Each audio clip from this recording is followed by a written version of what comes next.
Want you to turn to Psalm 25, சங்கீதம் 25ஆம் சங்கீதத்தை நீங்க திருப்பிக் கொள்ளும்படியாக உங்களை அன்போடு கேட்டுக்கொள்ளுகிறேன். ஹalleluya. ஸோ கர்த்தர் நல்லவர். I always say அந்த இரவுல கூட நான் I want to tell you this. இந்த குட் நியூஸ் என்னன்னா, we have such a wonderful God. நீங்களும் நானும் ஆராதிக்கிற கர்த்தர். ஜஸ்ட் இமேஜின் பண்ணுங்க, அவர் உங்களை என்னையும் ஏன் தேடி வரணும்? Why should God come in seeking us? நம்ம ஏன் தேடி வரணும்? நம்ம ஏன் அவர் நம்ம ரட்சிக்கணும்? நமக்கு ஏன் இந்த மீட்பை கொடுக்கணும்? நம்ம ஏன் தேவனுடைய பிள்ளைகளாக அவர் மாற்றணும்? What is the reason behind it? ஹalleluya. நாம ஒரு நாள் தேவன் அறியாம ஒரு நாள்ல இருந்தோம். பட் த பைபிள் சேஸ் அவர் நம்ம தேடி வந்தார். நாம தேடி போகல, அவர் நம்மை தேடி வந்தார். அதுக்கு ஒரு வாசனம் சொல்லும், for God so loved the worldன்னு யோவான் 3:16 அதிகாரத்துல 3ஆம் அதிகாரம் 16ஆம் வசனத்துல சொன்னபடி, for God so loved the world, அதாவது உங்களையும் என்னையும் அளவுக்கு அதிகமா நாம நினைக்கிறதுக்கும் யோசிக்கிறது காட்டிலும் அதிகமாய் நம்ம மேல் அன்பு கூர்ந்ததுனாலதான் அவர் நம்மை தேர்ந்து நம்ம ரட்சித்திருக்கிறார். இந்த விலையேற பெற்ற மேன்மையை கொடுத்திருக்கிறார். இன்னைக்கு God himself is dwelling in us. நம்மிலே அவர் வாசம் பண்ணி கொண்டிருக்கிறார் என்பது வேதம் நமக்கு கற்றுக் கொடுக்கிறது. whether you believe it or not, நாம என்னைக்கு கர்த்தருடைய வசனத்தை இருக்கிறதை படித்து அப்படியே விசுவாசித்து நம்பி நம்ம வாழ பழகி கொள்ளுகிறோமோ, இதை நான் சொல்றேங்க, நிச்சயமா சொல்றேன், every day you will witness the blessings. உங்க வாழ்க்கையில ஒரு நாளும் என்ன பண்ண முடியாது, ஒரு தோல்வியான வாழ்க்கையை நீங்க பார்க்கவே முடியாது. If Jesus could live in this world victoriously, ஒவ்வொரு நாளும் அவர் உலகத்தை ஜெயித்து பாவத்தை ஜெயித்து அவர் இந்த உலகத்துல வாழ்ந்து வெற்றி சிறந்தாருன்னா, சேம் லைஃப் தான். அதே ஆவியானவரை நமக்கு கொடுத்திருக்கிறார், அதே வல்லமை நமக்கு கொடுத்திருக்கிறார், அதே கிருபைகளை நமக்கு கொடுத்திருக்கிறார். ஒரே ஒரு காரியம் என்னன்னா, do you believe 100%? அவர் எழுதி கொடுத்திருக்கிற வார்த்தைகளை 100% நீங்க நம்புவீங்கன்னா, யூ வில் பி தட். அந்த வார்த்தையின்படி நீங்க இருப்பீங்க. அதுதான் உண்மை. சோ அதுதான் உண்மை. வெரி சிம்பிள், ஆனா வெரி பவர்ஃபுல். நாம விசுவாசிக்க நம்ப பழகி கொள்ளணும். Never doubt the word of God. Amen. ஹalleluya. சோ இந்த நாள்ல கூட I want you to look to ஒரு 2 வார்த்தைகளை நாம படிக்கலாம். ஹalleluya. ஆண்டவர் நம்மை ஆசீர்வதிக்கிறதுக்காக இல்ல, whatever may be our reason, உங்க வாழ்க்கையில இந்த இரவுல whatever may be the reason, அதுக்கு ஒரே ஒரு வழி ஆண்டவர் இங்க வச்சிருக்கிறார். அந்த வழி என்னன்னா, அவர் 4ஆம் வசனத்துல சொல்லுவாரு, கர்த்தாவே உம்முடைய வழிகளை எனக்கு போதியும், உம்முடைய பாதைகளை எனக்கு போதித்தருளும், உம்முடைய சத்தியத்துல என்ன நடத்தி என்னை போதித்தருளும், நீரே என் ரட்சிப்பின் தேவன், உம்மை நோக்கி நாள் முழுதும் நான் காத்திருக்கிறேன். சோ தாவீது, இது தாவீதுடைய சங்கீதம்.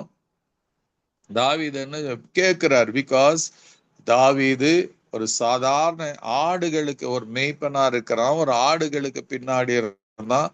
அவனை கூப்பிட்டு இஸ்ரவேலுக்கு ராஜாவாக்குகிறார். யோசித்து பாருங்க, அவ்வளோ பெரிய ஒரு தேசத்துக்கு 12 கோத்திரத்துக்கு அவன் ராஜாவா இருக்கிறான். அவனுடைய everyday people were waiting, command, அவனுடைய வார்த்தைக்காக காத்து இருக்கிறாங்க. அப்போ இந்த தாவீது அந்த மக்களுக்கு வார்த்தை கொடுப்பதற்காக he waited upon God. அவன் தேவனிடத்துல காத்திருந்தான், தேவன் கிட்ட போனான். ஆமென். ஹalleluya. அப்ப இங்க என்ன பண்றாருங்க, அவன் கேட்பான், கர்த்தாவே உம்முடைய வழிகளை எனக்கு தெரிவியும். show me your ways, O Lord, teach me your paths. Guide me in your truth and faithfulness and teach me, for you are the God of my salvation. So ஒரு முக்கியமான ஜெபத்தை இங்கே தாவீது நமக்கு கற்றுக் கொடுக்கிறார். this should be every day. நம்முடைய ஒவ்வொரு நாளும் ஜெபமா இருக்கணும். இது என்ன ஜெபங்க? எவ்ரி டே நம்முடைய வாழ்க்கையில நாம இன்னைக்கு இரவு நாம படுக்க போகிறோம், நாளைக்கு எந்திரிக்க போகிறோம். we don't know what is awaiting for us tomorrow. நாளைக்கு இந்த இரவுல கூட நமக்கு தெரியாது. ஆனா நம்ம ஒரு யோசித்து பாருங்க, நாளைக்கா ஒரு புதிய நாளை ஆண்டவர் கொடுக்க போகிறார், புதிய கிருபையோட ஆண்டவர் கொடுக்க போகிறாரு. பட் டு யூ நோ, எத்தனை பேருக்கு தெரியும் அந்த நாள் எப்படி இருக்க போகுதுன்னு நமக்கு தெரியாதுல்ல. ஆமென். சோ அதான் இங்க தாவீது சொல்லி கொடுப்பார், கர்த்தாவே உம்முடைய வழிகளை எனக்கு தெரிவியும். சோ இந்த உலகத்துல இருக்கிற வரைக்கும் நல்லா தெரிஞ்சுக்கங்க, நமக்குன்னு பைபிள் சொல்லும், நமக்குன்னு நினைவுகள் இருக்கிறது, நமக்குன்னு வழிகள் இருக்கிறது, நம்முடைய பிளான்ஸ் இருக்குது, நம்முடைய பர்பஸஸ் இருக்கிறது, நம்முடைய டிசிஷன்ஸ் இருக்குது, நம்முடைய எவ்ரிதிங் இஸ் இன்வால்வ்ட், நம்முடைய everything is involve with our ability. நம்முடைய நினைச்சு யோசித்து நாம செய்து கொண்டுதான் இருக்கிறோம். ஆமென். ஹல்லேலூயா. காலையில எந்திரிச்சு நாம யாருகிட்டையும் எதையும் கேட்கறது, நம்முடைய அன்றாட வேலைகளை நாம கவனிக்க போய் விடுகிறோம். ஆனா most of the time we don't think that there are ways of God. ஒவ்வொரு நாளும் கர்த்தர் நமக்கு என்ன பண்ணி இருக்கிறாருங்க, அவருடைய வழிகளை வைத்திருக்கிறார். he has plans. ஒவ்வொரு நாளுக்கு வேண்டிய பிளான்ஸ், பர்பஸஸ், டைரக்ஷன்ஸ் அது கர்த்தர் வைத்திருக்கிறாரு, அது கர்த்தர் வைத்திருக்கிறார். அதனால தாவீது என்ன ஜெபம் பண்றார், கர்த்தாவே உம்முடைய வழிகளை எனக்கு தெரிவியும். show me your ways, O Lord, teach me your path. இத அவர் கேட்பாரு. நீங்க தாவீதுடைய வாழ்க்கையில பாத்தீங்கன்னா, அவர் இந்த ஹோல் அவருடைய வாழ்க்கை முழுக்க, even before he became the king, அவர் என்ன பண்ணாரு, he depended upon God. எல்லாத்துக்கும் தேவனை சார்ந்து வாழ்கிறதை நாம் பார்க்கலாம். ஆமென். நீங்க 2 சாமுவேலின் புஸ்தகத்தை எடுத்தீங்கன்னா, அங்க தாவீது ராஜாவாகிறார். he gets anointed, he is being anointed and made the king of the whole Israelக்கு our ராஜாவாகிறாரு. then அந்த ராஜாவான பிறகு he had to face enemies. அவர் என்ன பண்றார், சத்துருவை சந்திக்கக்கூடிய சூழ்நிலைகள் வருகிறது. நம்முடைய வாழ்க்கையிலும் வரும்.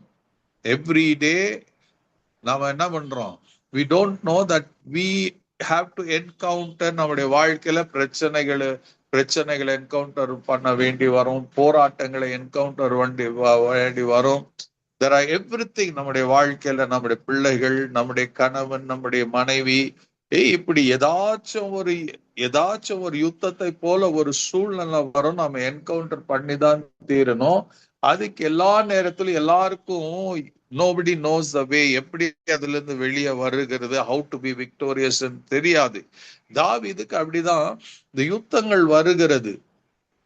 அப்போ நீங்க பாத்தீங்கன்னா, நீங்க 18ஆம் வசனத்துல 17ஆம் வசனத்துல இருந்து நீங்க 2 சாமுவேல் 5ஆம் அதிகாரம் 17ஆம் வசனத்துல இருந்து நீங்க படிச்சீங்கன்னா 25ஆம் வசனம் வரைக்கும் நீங்க தொடர்ந்து படிப்பீங்கன்னா, you see டேவிட், அவர்கிட்ட பிளான் இருக்கும். பிகாஸ் இஸ் a king, அவர்கிட்ட கமாண்டர்ஸ் இருக்கிறாங்க, சோல்ஜர்ஸ் இருக்கிறாங்க. he never used his wisdom, தன்னுடைய ஞானத்தையும் தன்னுடைய அறிவையும் தன்னுடைய ராஜாங்கிற அந்தஸ்தையும் தாவீது பயன்படுத்தாம he sought God. தேவனிடத்துல அவன் போனான், தேவனிடத்துல வழிகளை கேட்டான், தேவனிடத்துல ஆலோசனைகளை கேட்டான் என்பது இங்க ரொம்ப தெளிவா எழுதப்பட்டு இருக்கும். நீங்க 17ஆம் வசனத்துல இருந்து பாத்தீங்கன்னா, தாவீது இஸ்ரவேலின் மேல் ராஜாவாக அபிஷேகம் பண்ணினார்கள் என்று பெலிஸ்தியர் கேள்விப்பட்ட போது, when the enemy heard that David was made the king, அப்ப என்ன பண்றாங்க, அவர்கள் எல்லாரும் தாவீதை தேடும்படி வந்தார்கள். அதை தாவீது கேட்ட போது ஒரு அரணிப்பான இடத்துக்கு போனான். பெலிஸ்தர் வந்து ரெப்பாயிம் பள்ளத்தாக்கில பரவி இருந்தார்கள். பெலிஸ்தருக்கு விரோதமாய் போகலாமா, அவளை என் கையில் ஒப்பு கொடுப்பீரோ என்று தாவீது கர்த்தரிடத்தில் விசாரித்த போது, கர்த்தர் போய் பெலிஸ்தரை உன் கையில் நிச்சயமாக ஒப்பு கொடுத்தேன் என்று தாவீதுக்கு சொன்னார். ஆமென். ஹல்லேலூயா. தாவீதுக்கு அவ்வளவு எக்ஸ்பீரியன்ஸ் இருந்தாலும், கிட்டத்தட்ட 13 வருஷங்கள் அவருக்கு தனியா ஓடி சின்ன கூட்டத்தோட எல்லாம் பண்ணாலும், he depended upon God. நீங்க 1 சாமுவேல்ல 30ஆம் அதிகாரத்துல பாத்தீங்கன்னா அதேதான்.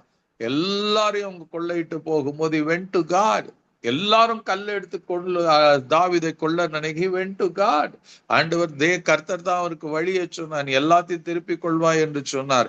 See, God ஏதோ என்னைக்கோ ஒரு நாள் அவர் செய்கிறவர் அல்ல. Every time you go to God in prayer and ask அவருடைய வழிகளையும் அவருடைய சித்தத்தையும் அவருடைய திட்டத்தை கேட்கும் போது கர்த்தர் தெரிவிக்காம இருக்கவே மாட்டாரு, கர்த்தர் அறிவிக்காமவே இருக்க மாட்டாரு. ஆமென். நல்ல ஞாபகத்துல வச்சுக்கோங்க, God is willing to listen to your எது இருந்தாலும் எல்லா ஜெபத்தையும் அவர் கேட்க ரெடியா இருக்கிறார். உங்க கவலைகள், உங்கள் போராட்டங்கள், உங்கள் பல எல்லாத்தையும் கேட்க அவர் ரெடியா இருக்கிறாரு. and is willing to answer. உங்களை அதை கேட்கிறது மாத்திரமல்ல, is willing to guide you. உங்களை எப்படி போகணும், என்ன பண்ணணும் என்று அவர் சொல்லி கொடுக்க, அவர் வழிகளை கற்றுக் கொடுக்க அவர் சித்தமுள்ளவரா இருக்கிறார். இங்க தாவீது கேட்கிற, ஆண்டவரே இப்ப வந்துட்டாங்க, என்ன பண்றது, என் கையில ஒப்பு கொடுப்பீங்களோ? கர்த்தருடைய பதில நான் போ, நிச்சயமா உன் கையில நான் ஒப்பு கொடுப்பேன். சோ அதபடி தாவீது போறான், அந்த யுத்தத்தை ஜெயிக்கிறான். அடுத்து மறுபடியும் ஒரு யுத்தம் வருகிறது. 22ஆம் வசனத்துல பாத்தீங்கன்னா, பெலிஸ்தர் திரும்ப வந்து ரெப்பாயிம் பள்ளத்தாக்கில் இறங்கினார்கள். தாவீது கர்த்தரிடத்தில் விசாரித்ததற்கு அவர், நீ நேராய் போகாமல் அவர்களுக்கு பின்னாலே சுற்றி முசுக்கொட்டை செடிகளுக்கு எதிரே இருந்த அவர்கள் மேல் பாய்ந்து முசுக்கொட்டை செடிகளின் நுனி செல்கிற இறைச்சலை கேட்கும் போது சீக்கிரமாய் எழும்பி போ, அப்பொழுது பெலிஸ்தரின் பாளையத்தை முறியடிக்க கர்த்தர் உனக்கு முன்பாக புறப்பட்டு இருப்பார் என்றார். கர்த்தர் தாவீதுக்கு கட்டளையிட்ட பிரகாரம் செய்து பெலிஸ்தரை கேபாவ் துவக்கி கேசேர் எல்லை மட்டும் முறியடித்தான் என்று இங்கு எழுதப்பட்டு இருக்கிறது. சோ David என்ன பண்ண, he took the ways of God, he took the plans of God. தேவன் கிட்ட இருந்து தன்னுடைய வாழ்க்கைக்கு, தன் யுத்தத்துக்கு வேண்டிய எல்லாவற்றையும் கர்த்தரிடத்திலிருந்து பெற்றுக்கொண்டான். He never used his mind, தன்னுடைய மைண்டையோ தன்னுடைய பிளானையோ தன்னுடைய யுக்தியையோ தன்னுடைய எக்ஸ்பீரியன்ஸ் அவன் பயன்படுத்தல. He depended upon God, he asked God and God helped him. So நாம கூட இன்னைக்கு நம்முடைய வாழ்க்கையில எல்லாரும் ஏதோ ஒரு கட்டத்துல, ஏதோ ஒரு நேரத்துல, ஏதோ ஒரு பிரச்சனையை நாம சந்திக்க வேண்டியதா இருக்கும். பட் எத்தனை பேர் உண்மையாகவே யூ சீக் காட்? இங்க தாவீது கேட்டது போல எத்தனை பேர் கேட்க முடியும்? கர்த்தாவே, என்ன கேக்குறாங்க தாவீது? உமது வழிகளை எனக்கு தெரிவியும். உண்மையா எவ்வளவு பேர் நம்ம கேட்க முடியும் சொல்லுங்க, யோசித்து பாருங்க. கர்த்தாவே, உம்முடைய வழிகளை எனக்கு தெரிவியும், உம்முடைய பாதைகளை எனக்கு போதித்தருளும். So every day you have an issue. ஒவ்வொரு நாளும் துவங்கிறதுக்கு முன்ன, உங்க வாழ்க்கை நாளை துவக்கிறதுக்கு முன்னாடி go to God with this prayer. நீங்க என்ன சந்திக்க போகிறீங்க, என்ன பிரச்சனை இருக்கிறது, பிள்ளைகளை குறித்து இருக்கிறதா, எதிர்காலத்தை குறித்து இருக்குதா, பைனான்ஸை குறித்து இருக்கிறதா, உங்க சிக்னஸ் குறித்து இருக்கிறதா, இல்ல உங்க பலவீனத்தை குறித்து இருக்கிறதா, குடும்பத்துல இருக்கிற பிரச்சனைகளை குறித்து இருக்கிறதா? ஹல்லேலூயா. யோசித்து பாருங்க. நீங்க அதிகமா இதை குறிச்சு யோசித்து, அதிகமா இதை குறிச்சு சிந்தித்து கொண்டு இருப்பீங்கன்னா, you cannot see the victory. Go to God. டைரக்டா தேவன் கிட்ட போங்க. கர்த்தர் யாரோ ஒரு சில ஊழியக்காரர்களுக்கு தான் அவர் பேசுகிறவர் அல்ல. அவர் அந்த சிம்பிளஸ்ட் பர்சன். விசுவாசம் இல்லாதவங்களுக்கு கூட ஆண்டவர் பதில் கொடுக்கிறவரா இருக்கிறார். பட் ஒரே காரியம், by faith go to God. ஒவ்வொரு நாளும் உங்களுக்காக காத்திருக்கிறார் என்ற விசுவாசத்தோட போங்க.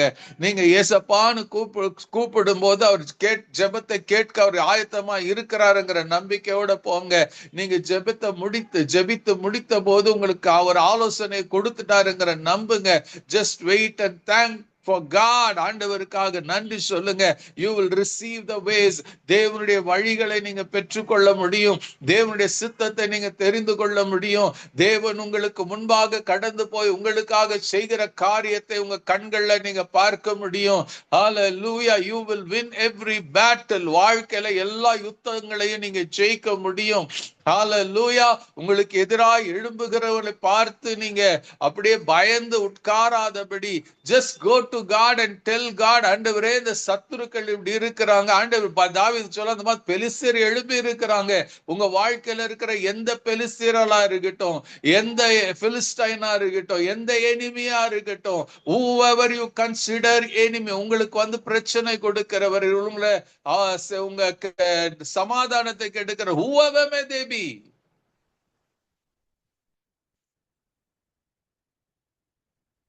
ஞாபகத்துல வைத்துக் கொள்ளுங்க. God is willing to answer you. But என்ன ஒண்ணுன்னா, உங்களுக்கு இந்த எழுதப்பட்ட வார்த்தையின்படி God could do to David. அப்போ இது ஏன் எழுதப்பட்டு இருக்குதுன்னா, நீங்களும் உண்மையா அவர்கிட்ட ஜெபிப்பீங்கன்னா, அவர் உண்மையாய் தாவீதுக்கு உதவினது போல உங்களுக்கு உதவுவார். தாவீதுக்கு வழிகளை காட்டினது போல உங்களுக்கும் தன்னுடைய வழியை காட்டுவார். தாவீதுக்காக கர்த்தர் எழும்பி சத்ருவுக்கு விரோதமா யுத்தம் செய்தது போல உங்களுக்காக யுத்தம் செய்வார். தாவீதுக்கு ஜெயத்தை உண்டாக்கி கொடுத்தது போல கர்த்தர் தாவீதுக்கு கட்டளையிட்ட பிரகாரம் செய்து அவன் என்ன பண்ணானா, பிரகாரம் அவன் செய்து பெலிஸ்தரை கேபா துவைக்கு கேசர் எல்லை மட்டும் முறியடித்தான் என்று எழுதியிருக்கிறபடி, நிச்சயமா கர்த்தர் உங்களுக்கு என்ன பண்ணீங்க, கர்த்தர் சொல்லுகிறபடி செய்யும் போது எவ்ரி எனிமி, உங்களுக்கு விரோதமா எழும்புகிற எல்லா சத்ருவும் அவருடைய கிரியையும் you will cast them away. உங்க எல்லையை விட்டு நீங்க துரத்த முடியும். உங்க பிரச்சனைகளை உங்க எல்லையை விட்டு நீங்க துரத்த முடியும். யூ கேன் டெசிக்மேட், அவங்கள முடிச்சிட முடியும், அவங்கள அழித்திட முடியும். The enemy cannot stand before you. உங்க ஜெபம்ல வல்லமையா இருக்கும். பட் ஒரே ஒரு காரியம் என்னன்னா, you have to learn to go to God. இந்த ஒரு ஜெபத்தை நீங்க ஏறெடுக்க கத்துக்கங்க, நல்லா கத்துக்கங்க. அவர் உங்களுக்கு எனக்கு செய்யாம வேற யாருக்கு? இந்த பைபிள் எல்லாம் ஏன் எழுதப்பட்டு இருக்குது? ஏதோ படிச்சுட்டு நல்லா இருக்குதுன்னு சொல்றதுக்கு இல்லைங்க.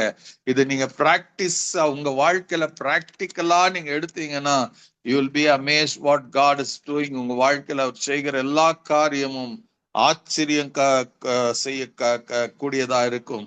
அதே 86ஆம் சங்கீதம் 11ஆம் வசனத்துல படிச்சீங்கன்னா அதே போல ஒரு வார்த்தை இருக்கும், கர்த்தாவே உமது வழி எனக்கு போதியும், உமது வழி எனக்கு போதியும், show me a way. உம்முடைய வழி எனக்கு தெரிவியும், உம்முடைய வழி எனக்கு போதியும். only God knows it. So இந்த இரவுல கர்த்தருடைய சமூகத்துல நாம கேட்கலாம். கர்த்தர் தம்முடைய நாமத்தை அவர் மகிமைப்படுத்திக் கொள்வாராக. Amen.